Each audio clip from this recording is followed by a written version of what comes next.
News live के माध्यम से मैं सभी माननीय मतदाता बंधुओं से आग्रह करना चाहता हूँ कि मतदान के दिन जो 3 फेजेज में चुनाव हो रहे हैं बिहार में, उस दिन आप निकल कर मताधिकार का प्रयोग करें ताकि एक संदेश जाए कि अगर पूरे देश में कोविड में अगर चुनाव कोई हो रहा है तो पहला हो रहा है बिहार का।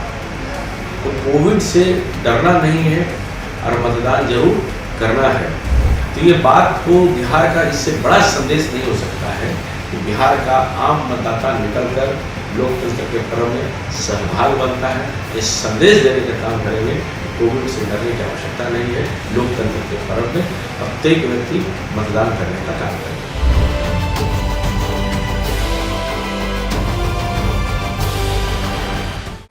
नमस्कार, स्वागत है आपका हमारे विशेष कार्यक्रम एक मुलाकात में।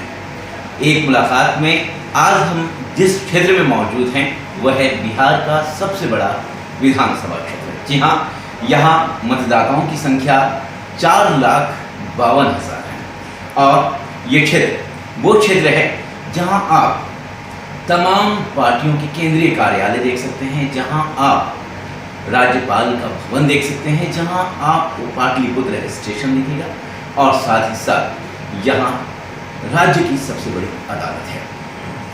ये सबसे बड़ा क्षेत्र है विधानसभा दीघा। जी हाँ, और यहाँ से विधानसभा में प्रतिनिधित्व कर रहे हैं डॉक्टर संजीव चौरसिया जी। आपका बहुत बहुत स्वागत है। जी बहुत बहुत चुनाव बिल्कुल बच चुका है और ऐसे में एक बार फिर से आप मतदाताओं के करीब जाने वाले हैं। ऐसे में 5 साल का वक्त मिला। इन 5 सालों में आपने क्या जनता की उम्मीदों को पूरा किया? जिन वादे इरादों के साथ आप लोगों तक पहुंचे, वहाँ कितना आप सफल हो पाए? तो निश्चित तौर पर समय कैसे बीत गया वो तो पता ही नहीं चल पाया कि लगातार समाज के बीच में जब से जीते हैं, निरंतर भाव से सुबह से रात तक लोगों के बीच में सेवा के साथ, संघर्ष के साथ, समर्पण के साथ लगे रहे। आज उसी का परिणाम अब परिणति है कि जनता का प्रेम और स्नेह लगातार मिलते रहता है अलग अलग प्रकारों से। विकास के काम के आयाम अगर देखे गए तो जीतने के पश्चात विकास जो थोड़ा सा एक अवरोध अलग प्रकार से था, जेपी सेतु आप जो देख रहे हैं वो पुल का निर्माण होकर रखा था, वहाँ बिंद टोली के लोग कठिनाई हो रही थी। आग्रह करने के पश्चात वो लोग दीघा की तरफ, पुरजी की तरफ जाने का काम किए। मैं उनका धन्यवाद देना चाहता हूँ तहे दिल से। उसी का परिणाम पर यह हुआ कि उसके बाद जेपी सेतु प्रारंभ हुआ, सबके ध्यान में है। एक बड़ा विकास का मॉडल वहाँ से खुलने का काम हुआ। चूँकि 2 वर्षों तक मुख्यमंत्री नली गली योजना के तहत हम लोगों को सड़क निर्माण पर रोक था। केवल कम्युनिटी हॉल और पार्कों का इसमें हो सकता था, तो लगभग 2 वर्षों तक उस विकास को काम अवरुद्ध हुआ। 1 वर्ष तक नगर निगम के माध्यम से काम पर अवरुद्ध हुआ। 6 महीने लॉकडाउन का आपको ध्यान में आया कि इस प्रकार से हुआ। तो लगभग जो कम समय मिला उस कम समय में 200-250 सड़कों का जो निर्माण अलग अलग प्रकार से शिलान्यास हुआ, उसको करवाने का काम मुख्यमंत्री क्षेत्रीय विकास योजना के तहत करने का काम किए। क्योंकि मैं याचिका समिति के अंतर्गत लोगों की याचिकाओं के माध्यम से सबसे ज़्यादा सड़कों का निर्माण अपने क्षेत्र में करवाने का काम किए। साथ ही साथ RCD का सबसे बड़ा काम अगर हुआ है इंटरनल सड़कों के पटना में अब तक का, वो श्रेय निश्चित तौर पर और बिहार सरकार को भी माननीय पथ निर्माण मंत्री को बहुत बहुत साधुवाद देना चाहते हैं। इस विषय को उन्होंने मानने का काम किया। 13.5 किलोमीटर का सड़क RCD का एक स्ट्रेच में 105 करोड़ की योजना जो बनने का काम हुआ है। आप देख सकते हैं कि पुनाई चक से लेकर राजवंशी नगर से लेकर दीप संस्थान से लेकर फ्रेंड्स वाले से लेकर पासपोर्ट ऑफिस से लेकर पूरा तक ये लगातार स्ट्रेच जो है आप काम भी देख रहे हैं। बन ये रहा है कि यहाँ जो जमाव था वहाँ RCD सड़कें ब्लैक बन गया है। बालू पर की सड़क वहाँ बन रही है। पाटलिपुत्रा से गोसाईटोला का अलग बन गया है, फिर पाटलिपुत्रा से राजापुर का वहाँ बनने का काम हो रहा है। तो ये सब RCD के अंतर्गत जो सड़कों का है वो बनने का काम हो रहा है। और निश्चित तौर पर ये बड़े बड़े सड़कों का निर्माण आप सबसे बड़ा देखेंगे कि जो 6 लेन है पूरा R ब्लॉक से दीघा तक का, वो पूरा का पूरा मेरे विधानसभा का अंतर्गत है। लगभग 300 करोड़ के लागत से शुरू से जीतने के बाद हमने इस विषय को उठाया था कि एक गिलहरी का ही काम उसमें हुआ है। प्रयास भी चूँकि केंद्र की सरकार, माननीय पीयूष गोयल जी, माननीय प्रधानमंत्री जी, माननीय मुख्यमंत्री जी, प्रधानमंत्री जी और उप मुख्यमंत्री जी सबका समन्वय एक भाव से इतना बड़ा, और मैं तो कहता हूँ तो मैं लगातार लोगों की बैठक करवा के और जो आज वहाँ के सड़क निर्माण के लिए उनकी मीटिंग करवा के समन्वय करवाने का काम किया, तो इतनी गति तेज निकल पाई, इतने कम समय में पूरा स्पीडअप होकर काम दिखाई दे रहा है। श्रम का मैं काम लगातार करते रहा, श्रमों की आवाज़ उठाते रही, विधानसभा से लेकर संघर्ष से लेकर श्रम के बारे में कि सबसे बड़ा श्रम है बिहार का कमला नेहरू नगर अदालतगंज, तो मेरे क्षेत्र में जहाँ शौचालय का अभाव था, यादपुर है, कमला नेहरू नगर है, वहाँ शौचालय का निर्माण के लिए ODF के अंतर्गत होने की बात हुई है, किया भी है, शौचालय लगे भी है बड़ी संख्या में, बिजली है, पानी है। श्रम में अलग पॉलिसी सरकार ने तय की, चूँकि लगातार इन विषयों को हमने उठाने का काम किया है। सवाल ये है कि जिस तरीके से आपने कम समय में अनगिनत कार्य गिनाए हैं और वो कार्य जो जनता से जुड़े हैं, बावजूद इसके जल जमाव की समस्या, स्वच्छता की समस्या यहाँ देखी जा रही है। ये जल जमाव की संख्या मैं तो मानता हूँ, जल जमाव का सबसे कम जगह है तो दीघा विधानसभा में। जी जो जल जमाव की समस्या पिछली बार थी, इस बार नगण्य है, क्योंकि जल जमाव की समस्या के लिए मैं सरकार को धन्यवाद देना चाहता हूँ। दीघा में एक संप हाउस बना, नेपाली नगर के तरफ आप देखे होंगे तो एक बड़ा संप हाउस का निर्माण हुआ है।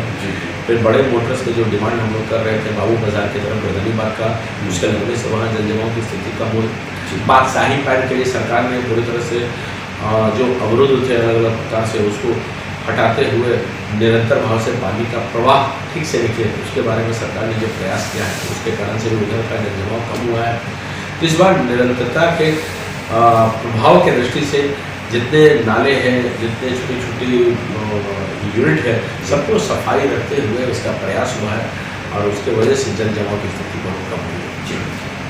पिछले विधानसभा में 92,671 मत, अपने प्रतिद्वंदी को आपने 24,779 मतों से हराया। जदयू के उम्मीदवार थे, इस बार जदयू के साथ आपका साथ है। क्या लग रहा है इस बार विधानसभा में कौन सा प्रतिनिधित्व आपको टक्कर देगा और कितना? तो समय बताया कि विपक्ष से कौन रहता है, जो भी है उससे कोई मतलब नहीं है। जी जी, क्योंकि ये समन्वय भाव से विकास के आयाम को रखते हुए माननीय मुख्यमंत्री और मुख्यमंत्री जी के नेतृत्व में बिहार के पूरे विकास के राह देते हुए और विशेष मैं कह सकता हूँ कि उभरता दीघा संवरता दीघा, तो दीघा उभर रहा है, संवर रहा है। बड़े बड़े प्रयास जो हुए हैं, सफलतम प्रयास अनेक आयाम पे हुए हैं। चिकित्सा के दृष्टि से देखेंगे तो IGMS का एक बड़ा क्षेत्र है, कैंसर यूनिट से लेकर ऑफ्थोमोलॉजी से लेकर हर क्षेत्र के आप देखेंगे तो नए परियोजनाओं के उद्घाटन लगातार वहाँ हो रहे हैं अलग अलग प्रकार से। अगर आप चिकित्सा व्यवस्था का देखेंगे तो वो है, अगर आप बड़े से पैमाने में एयरपोर्ट का देखेंगे तो एयरपोर्ट के भी अपने इसी विधानसभा के अंतर्गत है।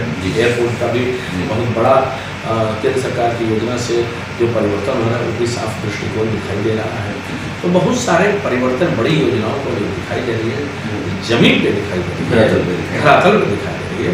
ये सौभाग्य है कि मैं इस विधानसभा का नेतृत्व कर रहा हूँ, मेरा सौभाग्य है जनता के सहयोग से। जी, फिर भी इन 5 सालों में कोई ऐसा काम, कोई ऐसी कसक रह गई कि इसे करना है, अब नेक्स्ट टाइम हम चुनाव जीत कर आते हैं तो इन कामों को प्राथमिकता के आधार पर किया जाए? निश्चित तौर पर बड़ा कसक है कि मावा चौक से लेकर AM कॉलेज तक लगभग 1.25 किलोमीटर का जो स्ट्रेच है, मैंने बहुत प्रयास किया, पास भी करवा दिया था, RCD में कन्वर्ट भी हो गया था, योजनाओं का सफलीभूत स्वरूप भी हो गया था, 24-25 करोड़ का योजना भी स्वीकृत हो गया था, टेंडर की प्रक्रिया में था।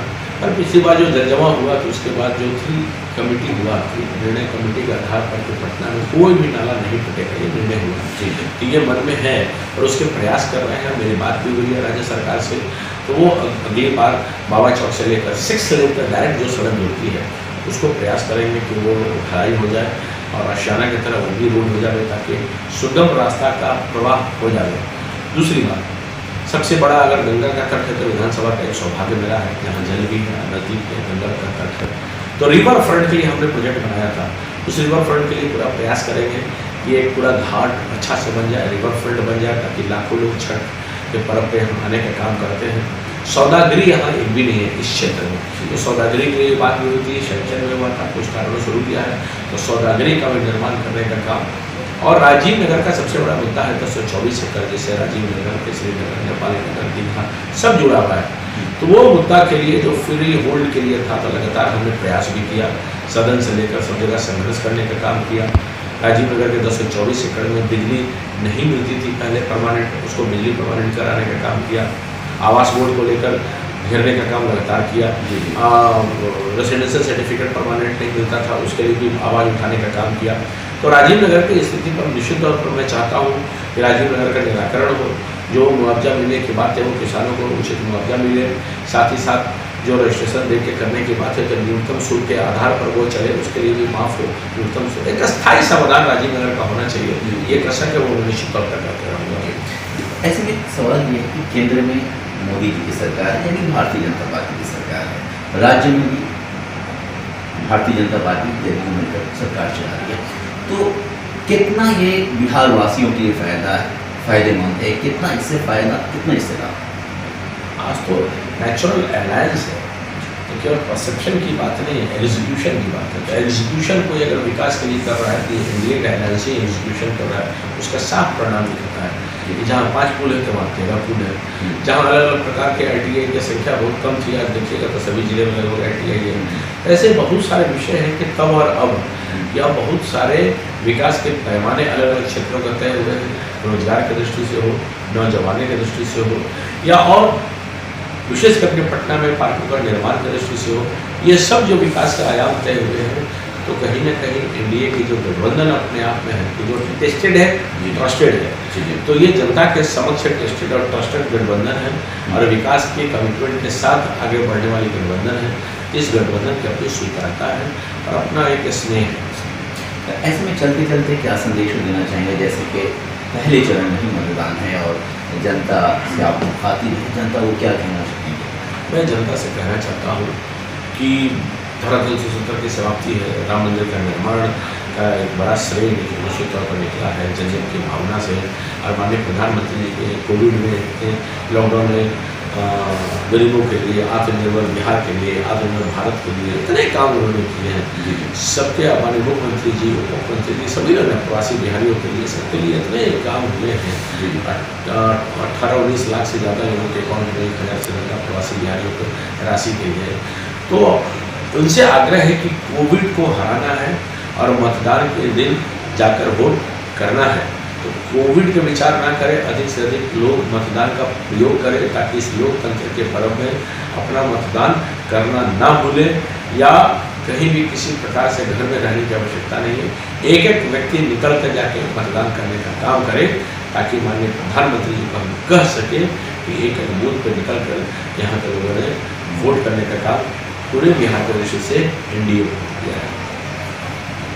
तो एक मुलाकात के तहत आज हम आपकी मुलाकात करा रहे थे दीघा विधानसभा से विधायक डॉक्टर संजीव चौरसिया जी से। आपने उनके विचारों को जाना, विकास कार्यों को जाना और वो तमाम बातें जानी जो आपको जानना चाहिए था। ऐसे में अब फैसला आपको करना है, क्योंकि मतदान आपको करना है। आने वाले दिनों में मतदान है और हम यही कहना चाहेंगे आपसे कि मतदान ज़रूर करें और अपना प्रतिनिधि चुनने के लिए आप मतदान केंद्र पर अवश्य जाएं। दीजिए इजाज़त, नमस्कार।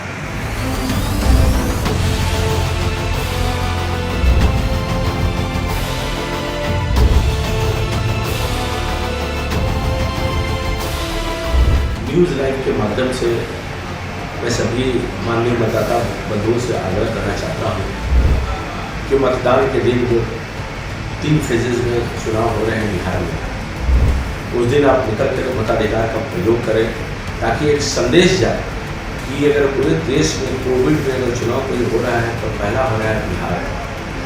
तो कोविड से डरना नहीं है और मतदान जरूर करना है। तो ये बात को बिहार का इससे बड़ा संदेश नहीं हो सकता है कि बिहार का आम मतदाता निकलकर लोकतंत्र के पर्व में सहभाग बनता है। इस संदेश देने का काम करेंगे। कोविड से डरने की आवश्यकता नहीं है। लोकतंत्र के पर्व में प्रत्येक व्यक्ति मतदान करने का काम करें।